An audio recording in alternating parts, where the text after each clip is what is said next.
죽음의 문턱에 있는 사람이 살 수 있는 길이 있다면 이것이 복음 아니겠습니까? 이것이 생명 아니겠냐는 사실입니다. 그런데 우리가 늘 확인해야 하는 것 중에 하나는 누가 나를 초대하는지를 확인해야 합니다. 그래서 오늘 이 본문 말씀 가운데 17절 말씀 보도록 하겠습니다. 성령과 신부가 말씀하시기를 come 오라 하시는도다. 여러분, 신약 성경에서 보게 되면 예수님의 초대가 우리는 실질적인 초대는 한 번밖에 못 봤어요. 그것도 복음서에서 수고하고 무거운 짐진 자들아 다 내게로 오라 내가 너희를 쉬게 하리라 말씀을 보았고, 지난주 시간은 천국 혼인잔치를 비유에 관한 모습으로 설명하는 것이 있었어요. 그런데 요한계시록에 와서서는, 마지막에 와서서는 성령께서 초대하십니다. 그런데 이 말씀 속에 한번 보십시오. 성령과 신부가 말씀하기를 오라 하시는도다. 우리가 신부가 누구인지 지난 시간에 보았습니다. 신부가 누구였습니까? 성도들이었어요. 저와 여러분이었어요. 그런데 여기에 나오는 신부는 복수형이 아니라 단수형입니다. 그리고 이건 누구를 이야기하냐면 교회입니다. 교회. 오늘날 교회를 통해서 오라고 그러는 거예요. 여러분, 하나님의 말씀을 들으면서 교회를 통해서 오라 그러는데, 교회를 통해서 부르시는 부르심 속에 누가 강권적으로 역사하시느냐 하면 성령입니다. 성령요. 그래서 오늘 이 아침 시간에는 성령의 역사하심을 좀 살펴보기를 원하는데, 오라 하시는도다. come. 여기 나오는 come이라고 하는 이 단어가요, 문법적으로 보게 되면 present imperative, 그러니까 현재 명령어로 되어 있습니다. 지금 와라. 우리는 구약 성경을 통해서 오고 싶거든 오라고 하는 말씀을 드렸는데, 이 마지막 요한계시록 22장에 와서는 강력한 역사로 부르시고 있습니다. 지금 와야 한다.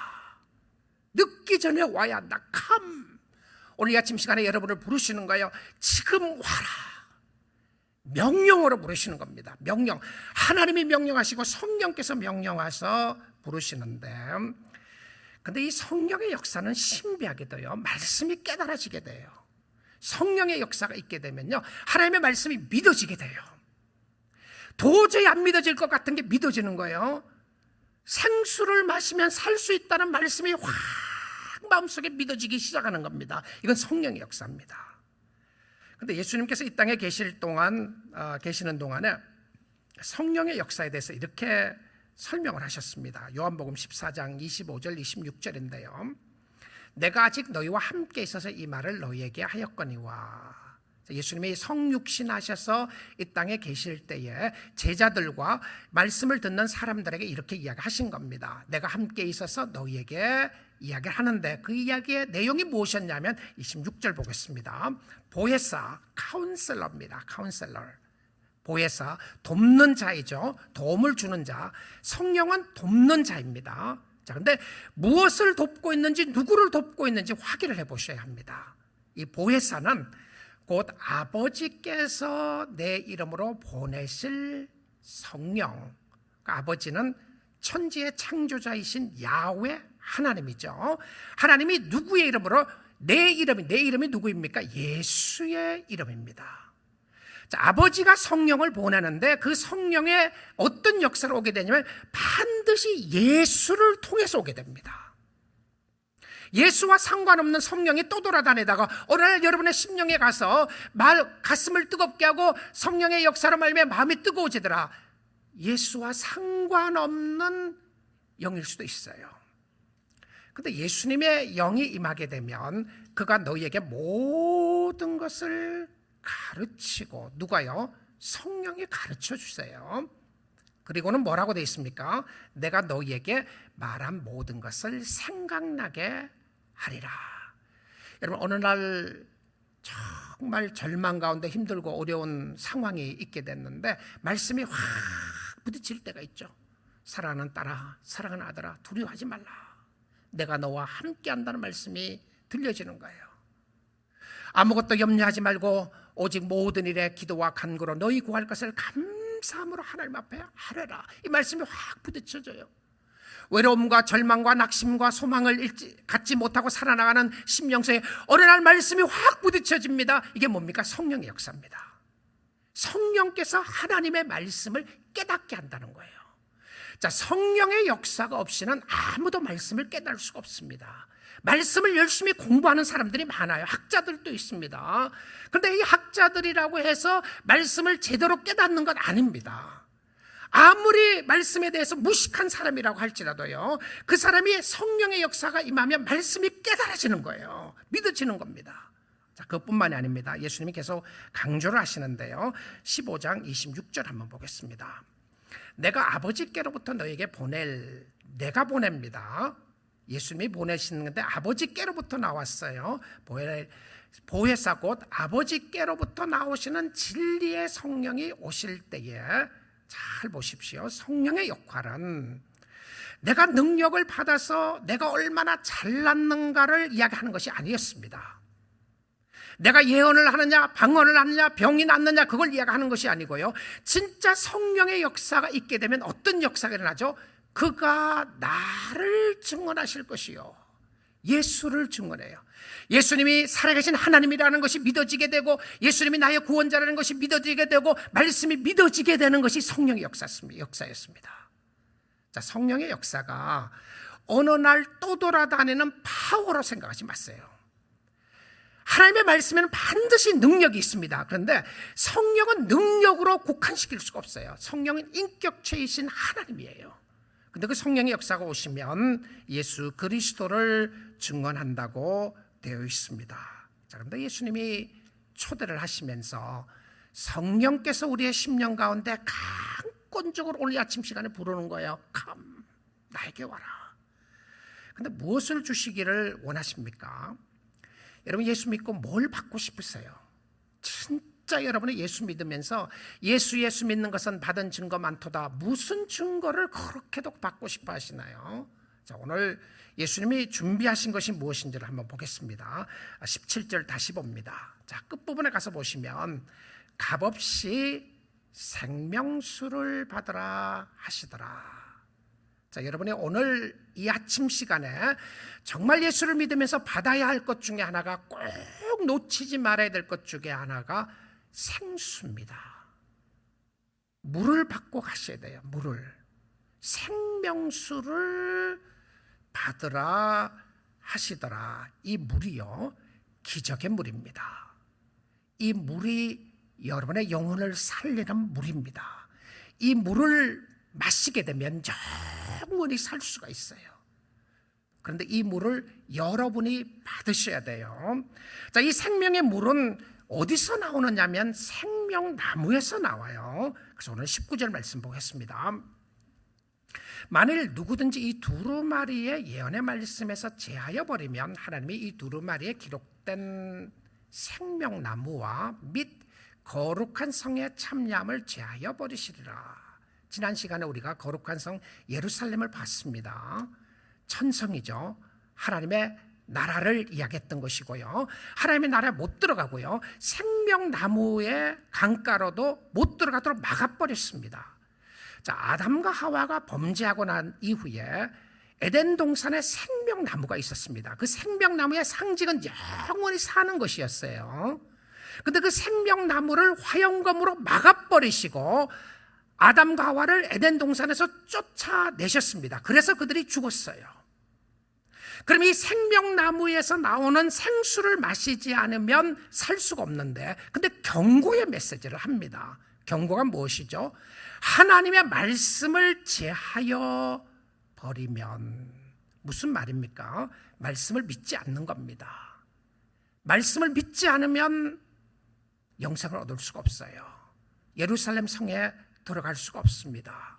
예언의 말씀에서 제하여 버린다고 하는 것은 하나님의 말씀과 상관없이 살아가는 사람들을 이야기하는 것이죠.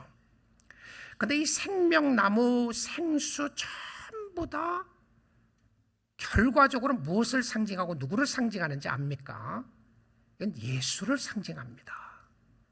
예수님이 누구신지를 확인하고 예수와 관계가 있느냐 없느냐, 실질적으로 내가 생수를 마셨느냐 안 마셨느냐는 의미는 예수님과 내가 어떤 관계인가를 확인하는 거예요. 왜냐하면 생수는 예수로부터 나오는 것이기 때문에 그렇습니다. 요한복음 7장 37절 한번 볼게요. 명절 끝날 곧 큰 날에 마지막 날입니다. Feast of Tabernacle, 장막절에 관한 부분입니다. 장막절 혹은 초막절이라고 하는 이 마지막 절기에서는 물의 축제였는데요. 그들이 물의 축제를 이걸 했던 의미가 무엇이었냐면 그들이 광야 생활을 하게 되면서 물을 공급해 주시는 분이 하나님이라고 하는 것을 상징했어요. 그런데 예수님 보십시오. 예수께서 서서 외쳐 이르시되 누구든지 목마르거든 내게로 와서 마시라. 예수님의 파티를 완전히 스포일 시켰습니다. 하나님이 제정하신 장막절과 초막절 파티를 완전히 망쳐버렸어요. 자, 예수가 도대체 이럴 수 있어요? 예수가 하나님이시거나 본인이 한 이야기가 다 맞거나 아니면 다 틀린 겁니다. 말도 안 되는 일을 한 거예요. 하나님이 물을 주시는데 뭐라고 그러냐면 누구든지 목마르거든 내게로 와서 마시라. 말도 안 되는 소리 하지 마십시오. 진짜 예수를 제대로 모르면 우린 기독교를 안다고 말할 수 없어요. 내가 이 땅에서 얼마나 잘 사느냐, 잘 먹고 사느냐가 중요한 것이 아니라 내가 예수를 바로 아느냐 아니냐가 중요한 것이죠. 자, 그래서 38절 보겠습니다. 나를 믿는 자는 성경의 이름과 같이 그 배에서 생수의 강이 흘러나오리라 하시니, 나를 믿는 자는 그의 배에서 생수의 강이 흘러나온다. 예수의 배에서 나왔던 물이 우리의 심령 속에도 생수가 흘러넘치는 것을 이야기했어요. 나를 믿는 자입니다. 누구를요? 아무나가 아니고 예수 그리스도를 믿는 자입니다. 자, 그리고 39절을 볼게요. 이는 그를 믿는 자들이 받을 생수가 뭡니까? 성령을 가리켜 말씀하신 것이라. 생수가 예수의 배에서부터 나오는 성령의 역사였어요. 그런데 예수께서 아직 영광을 받지 아니하셨으므로, 승천하시 아니하셨으므로, 그 표현입니다. 성령이 아직 그들에게 계시지 아니하시더라. 무슨 의미죠? 성령은요, 또 돌아다니는 어떤 파워를 이야기하는 것이 아니라 성령은 부활하신 예수 그리스도의 영을 이야기합니다. 성령이 누구예요? 예수의 영입니다. 그런데 예수의 영이 나타나는 모습의 상징이 무엇입니까? 성령이에요. 성령의 역사였습니다. 성령의 역사가 무엇이었다고? 생수였습니다. 오늘 이 말씀을 듣고 계시는 사랑하는 성도 여러분, 여러분의 영혼의 갈증을 느끼십니까? 삶이 지치고 피곤하신가요? 예수님의 초대에 응하십시오. 오라고 하십니다. 그런데 이 생수를 얼마를 주면 살 수 있습니까? 이사야 55장 1절 보겠습니다. 오라 너희 목마른 자들아 물로 나오라. 돈 없는 자도 오라. 너희는 와서 사 먹되 돈 없이 값없이 와서 포도주와 젖을 사라. 왜 돈 없는 자가 어떻게 가서 사 먹습니까? 그 뭐로 사 먹어요? 믿음으로 사 먹는데요. 왜 돈을 가지고 살 수 없느냐면 가치가 세상에 있는 가치로 살 수 없기 때문에 그렇습니다. 돈은 가치에 관한 부분이죠. 그런데 세상에 있는 그 어떤 가치로도 영생을 살 수가 없다는 것이죠. 여러분이 가지고 있는 돈으로 살 수 없는 것뿐만이 아니라 집을 가지고도, 여러분이 가지고 있는 집을 다 팔아도 살 수가 없습니다. 명예를 가지고도 사지 못합니다. 학벌을 가지고도 사지 못합니다. 젊음을 가지고도 사지 못합니다. 오직 믿음으로 살 수 있는 것이 이 생수였던 것을 보여줍니다. 예수님의 보혈의 역사를 믿어야 하는데 이 보혈이 우리의 모든 죄를 깨끗하게 씻어주었습니다.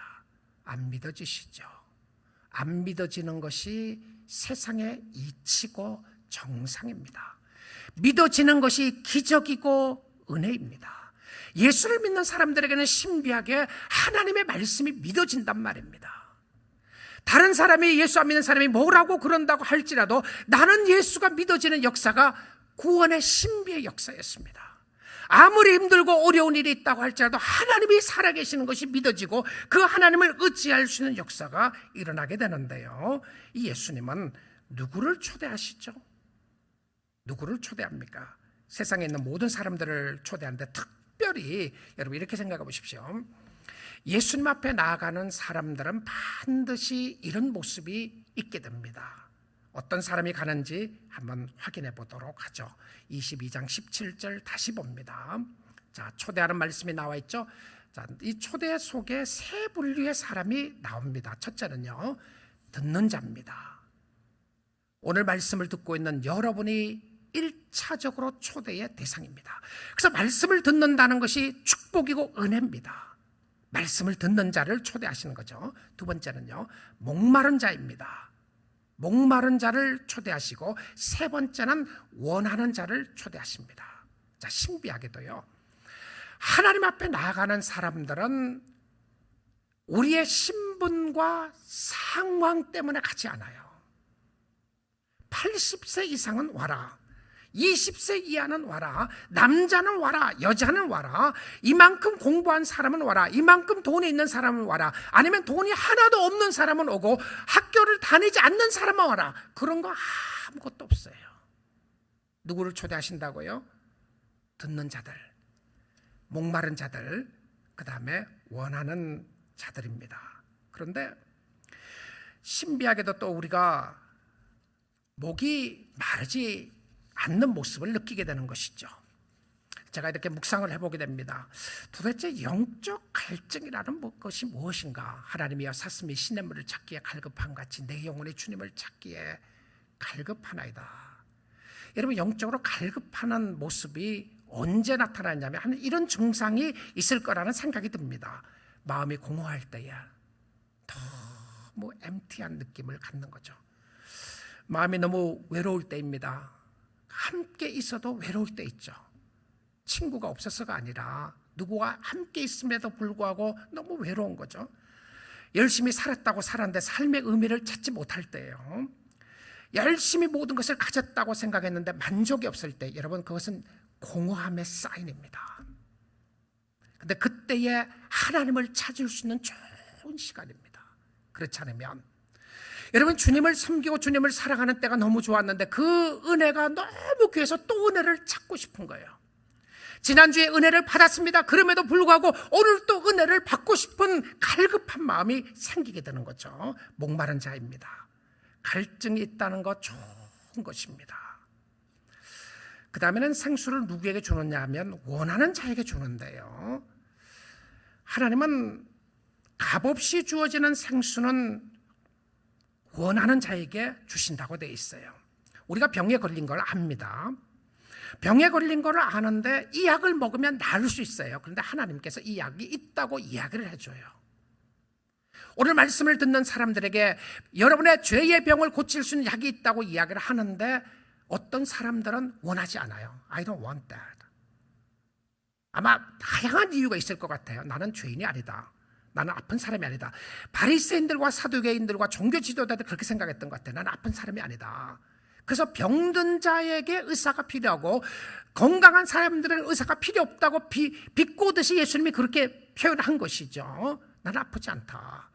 나는 세상의 만사형통이고 내 인생은 내가 알아서 잘 살아가면 된다고 생각하는 사람들은 원하지 않는 거죠. 아니면 안 믿어지는 사람이 있을 것 같아요. 아무리 성경이 이야기를 해도 안 믿어진다. 그래서 공짜로 준다는 게 말이 되는 것이냐? 안 믿어진다. 여러분, 그런 사람들에게 하나님이 이렇게 하시면 어떻겠어요? 그 사람에게, 세상에 있는 모든 사람들에게 믿으란 말고 빼버리고 다 그냥 투입시켜주면 어때요? 한꺼번에 그냥 다 주는 거죠. 이 사람도 약 주고 저 사람도 약 주고 다 원하는 원자 다 주면 어떻겠습니까? 근데 그게 우리 생각입니다. 하나님의 방법은 그게 아니에요. 우리가 자원하는 심령을 가지고 주께 나오기를 원했어요. 이 선악과를 먹으면 정령 죽으리라고 말씀하셨던 하나님께서 그에게 자유의지를 주신 거죠. 죽을 것 알았습니다. 하나님이 알았죠. 그럼에도 불구하고 하나님이 그냥 내버려 두신 것은 하나님을 선택할 것이냐 죄를 선택할 것인가 내버려 둔 것이었습니다. 오늘날도 마찬가지예요. 여러분의 선택에 의해서 지옥에 가는 겁니다. 하나님이 보내서 가는 게 아니고요. 하나님은 처음부터 여러분이 지옥에 가는 거 원하지 않으셨어요. 지금도 원하지 않습니다. 하나님을 버리고 외면하고 하나님을 떠나 있는 사람들에게 경고의 사인으로 주신 것이 무엇이었냐면 멸망입니다. 그런데 하나님은 아무도 멸망하는 것을 원하지 않았어요. 죽게로 나기를 원하시는데, 근데 하나님의 방법이 뭐죠? 원하는 자에게만 주시는 겁니다. 그래서 여러분이 원하시고 사모를 하셔야 되는 겁니다. 하나님, 내가 주님을 원합니다. 사모합니다. 그리고는 하나님이 이렇게 확인시켜 줍니다. 요한복음 6장 35절에서 37절인데요. 예수께서 이르시되 나는 생명의 떡이니 내게 오는 자는 결코 줄이지 아니할 터이요 나를 믿는 자는 영원히 목마르지 아니하리라. 오늘 성찬의 모습이죠. 생명의 떡이고 생명의 잔이다. 누가요? 내가. 자, 여러분 성찬을 참여하면서 내가 만족하다는 사람이 있으시나요? 육신적으로 전혀 만족하지 않죠. 빵 조각 하나 먹고 포도도 조금 마시면서 무슨 만족이 있겠습니까? 근데 영적으로 만족함을 주시는 것을 이야기하고 있는 것이죠. 26절입니다. 그러나 내가 너희에게 이르기를 너희는 나를 보고도 믿지 아니하는도다 하였느니라. 여러분, 어떤 사람이 아직 혹시 오늘 또 그런 생각하시는 사람이 있을지 모르겠는데요, 내가 주님을 잘 안 믿고 못 믿는 것은 보여주지 않기 때문에 그렇다. 보여주시면 믿겠다. 여러분, 예수님이 직접 오셔서 말씀해도 예수님을 보고도 안 믿었어요. 그러면 우리는 예수님을 보지 않고 성경을 통해서 믿어지는 것이 어찌 이것이 기적이 아니겠습니까? 성령의 역사가 없이는요 믿어지지 않아요. 근데 예수님을 보는데도 믿지 않는 사람들이 많이 있었습니다. 그래서 믿음을 위해서 기도하세요. 하나님, 성령의 역사로 내가 믿어지게 해주세요. 교회만 다니지 마시고요, 건성으로 종교 생활만 하시지 마시고 예수를 믿으셔야 합니다. 예수님 안에 들어가셔야 되는 것이죠. 자, 37절 볼게요. 37절에 아버지께서 내게 주시는 자는 다 내게로 올 것이요 내게 오는 자는 내가 결코 내쫓지 아니하리라. 하나님의 품에 가면 하나님이 확실히 맞이해 주시고 축복해 주십니다. 자, 마지막입니다. 여러분, 마지막에 이 요한계시록 22장에서는 성경의 어떤 중요한 진리의 말씀을 할 때마다 늘 증인자를 세웁니다. 그래서 두세 사람의 증언자를 꼭 세우겠어요. 근데 이 요한계시록 마지막 장에 오면서 사실 요한계시록뿐만이 아니라 성경 전체를 증언자로 세웁니다. 증인으로요. 우리 오늘 말씀을 듣고 계시는 여러분, 누가 이야기하면 믿으실래요? 누가 이야기하면요? 목사가 이야기하는 것 안 믿잖아요. 어떤 사람들은요. 여러분, 아버지가 와서 이야기하면 믿으시겠습니까? 여러분, 남편이 이야기하면 믿으시겠어요? 여러분, 아내가 이야기하면 믿으시겠습니까? 여러분의 자녀가 이야기하면 믿으시겠습니까? 대통령이 와서 이야기하면 믿으시겠습니까? 워런 버핏이 와서 이곳에서 경제 강의를 하면 그것만 믿으시겠습니까? 누가 이야기하면 여러분 믿으시겠냐는 겁니다. 그래서 이 말씀 속에 증언자를 세우는데요, 증언자 세 사람을 세웁니다. 이 증언을 한다고 하는 것은 이 순교자라고 하는 의미예요. 목에 칼이 들어와도 목숨 내놓고 증언하는 사람들입니다. 목숨 내놓고 이것을 증언하는데 무엇을 증언하느냐면 예수를 증언해요. 어린 양이신 예수 그리스도, 만왕의 왕이신 예수를 증언하는데 누가 증언하는지 한번 보겠습니다. 먼저 16절입니다. 나 예수는 교회들을 위하여 내 사자를 보내어 이것들을 너희에게 증언하게 하였노라. 이미 증언했습니다. 누구를 통해서요? 사자가 누굽니까? 천사들입니다. 예수님이 천사를 보내서 예수를 증언하게 했고요, 그 다음에 이 사자들이 누구입니까? 선지자들이죠. 또 하나님이 보내신 목회자들입니다. 이 사람을 통해서 증언한 거예요. 하나님이 살아계시다고 증언했고 예수 그리스도가 살아계시다고 증언했어요. 그 예수가 누구라고요? 신약시대에 갑자기 나타난 예수가 아니라 다윗의 뿌리요 자손이니 곧 광명한 새벽별이라. 광명한 새벽별이 메시아가 탄생했을 때 나타났던 별이 광명한 새벽별이었습니다. 그리고 그는 다윗의 뿌리요 자손이었습니다. 자, 두 번째 증언자를 세우게 됩니다. 18절인데요. 내가 이 두루마리의 예언의 말씀을 듣는 모든 사람에게 증언하노니 만일 누구든지 이것을 들 외에 더하면 하나님이 이 두루마리에 기록된 재앙들을 그에게 더하실 것이요. 이 내가 누구죠? 내가 누굽니까? 나는 사도 요한입니다. 특별히 요한계시록에서 목숨 내놓고 증언한 사람인 사도 요한은 예수를 믿는다는 이유 때문에 밤모섬에 갔습니다. 귀향을 간데 천국이 열리기 시작하고 하나님이 그를 끌어올려서 마지막 일어날 계시를 다 보여주었어요. 그리고는 그는 목숨 내놓고 증언합니다. 내가 이것을 증언하는데, 이 예언의 말씀을 듣는 모든 사람에게 증언하는데, 이것 더하거나 빼지 말고 이 말을 믿으라는 겁니다. 오늘 여러분에게 말씀합니다. 우리 사랑하는 성도 여러분, 성경을 믿으시고 예수를 믿으십시오. 예수님 앞으로 나오십시오. 성령께서 여러분을 오늘 또 이 시간에 초대하면서 주님 앞에 나오라고 합니다. 그리고 세 번째 증언자를 세우게 됩니다. 22장 20절입니다. 이것들을 증언하시니가 이르시되, 이것들 증언하시니가 이르시되 내가 진실로 속히 오리라 하시거늘 아멘. 주 예수여 오시옵소서. 이것을 증언하는 사람이 누구입니까? 예수였습니다. 예수님 자신이 증언하는 것이죠. I am coming soon. 마라나타, 마라나타. 이제 내가 곧 갈 것이라고 말입니다. 예수를 믿음에도 불구하고 예수께 대한 목마름과 갈증이 하나도 없는데, 예수와는 상관없이 살아가는데, 주님 앞에 나와서 예배드리는 것도 아깝게 생각을 하고 있는데, 헌금하는 것도 너무너무 아까워서 억지로 드리고 있는데, 그 사람이 진짜 크리스천이라고 말할 수 있겠는가?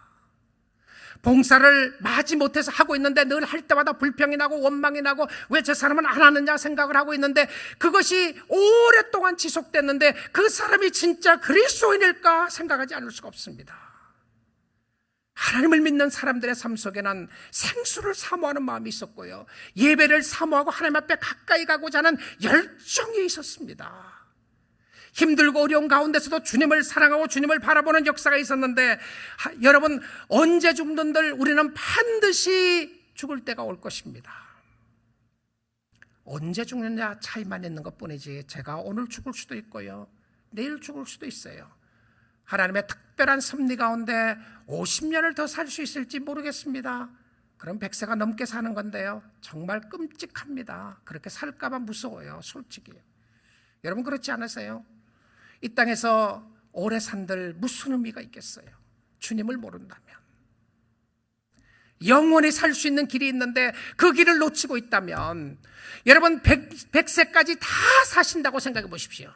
그리고 100세까지 살 수 있는 모든 것이 다 준비됐다고 생각해 보십시오. 경제적으로 모든 것이 다 준비됐고 건강도 다 준비되어 있는데 100세까지 사신다고 생각해 보십시오. 그것이 최고의 축복이라고 말할 수 있겠습니까? 영생이 있는데. 여러분의 마음이 좌절되고 낙심되고 절망될 때에 다른 곳에서 만족을 찾지 마시고요, 예수님 앞으로 나오십시오. 누구든지 죽게 올 수 있습니다. 누구든지 예수를 믿을 수 있고 누구든지 예수 안에서 영생을 얻을 수 있는 축복을 주어지고 있습니다. 하나님 감사합니다. 찬양합니다. 나에게 이런 삶을 주신 하나님 감사합니다. 내가 생명수를 받아 누리며 기뻐하며 감사하게 주를 위해서 살겠습니다 라고 하는 그런 놀라운 결단을 함으로 말미암아 오늘 이 말씀을 듣고 있는 사랑하는 모든 우리 믿음의 가족 여러분, 우리 함께 살아계신 하나님을 높이고 그 하나님의 임재를 사모하고 그 주님과 함께 영원한 축복을 누리고 살 수 있는 우리 모두가 될 수 있기를 주님의 이름으로 축복드립니다.